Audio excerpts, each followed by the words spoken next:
সকালবেলা ঘুম ভাঙলো বৃষ্টির শব্দে। অবাক হয়ে দেখি নীলু বৃষ্টি দেখতেছে। বিড়ালরা সাধারণত পানি পছন্দ করে না, but well today was there unlucky day, কারণ বিড়ালদেরকে নিয়ে চলে গেলাম আম্মুর বাসায়। সবাই মিলে ধরাধরি করে 5টা বিড়ালকে গোসল করাতে গিয়ে জান বের হয়ে গেল। গোসলের পর বাবুরা চিল করলো কিছুক্ষণ। অলসো আমি আম্মুর বাসার সিঁড়িতে আমার ছোট বোনের পালা বিড়ালের বাবুকে দেখতে গেলাম। জ্যাম ঠেলে বিড়ালদের নিয়ে বাসায় আসতে আসতে রাত হয়ে গেল, তাই শুধু 1 ঘন্টা লিখতে পারলাম। And I made a new recipe at the spare time. A new day. ওই দিনটাতে আমি শুধু লেখালেখিই করছি। Also look, my baby got a little gift. Thankfully আমার রাইটিং প্রসেসের ফার্স্ট পার্ট ডান। আমি সাধারণত খাতায় লিখি, কারণ আমি সরাসরি ল্যাপটপে লিখতে কমফোর্টেবল না, সো খাতায় লেখা শেষ। এখন ফার্স্টে আমার এটাকে পিসিতে তুলতে হবে, দেন আমার এডিট করে এরপর জমা দিতে হবে, which is a very long process.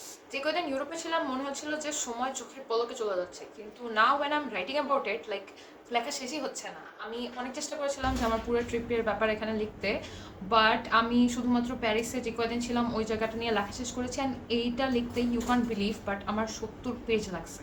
তো আমি ছোটো করে লিখছি। আজকে আমি মোট 4 ঘন্টা লিখছি। আমার হাতে সময় আছে 1.5 দিন, এর মধ্যে আমার পুরোটা এডিট করে জমা দিতে হবে। And I really don't know how I am going to do that.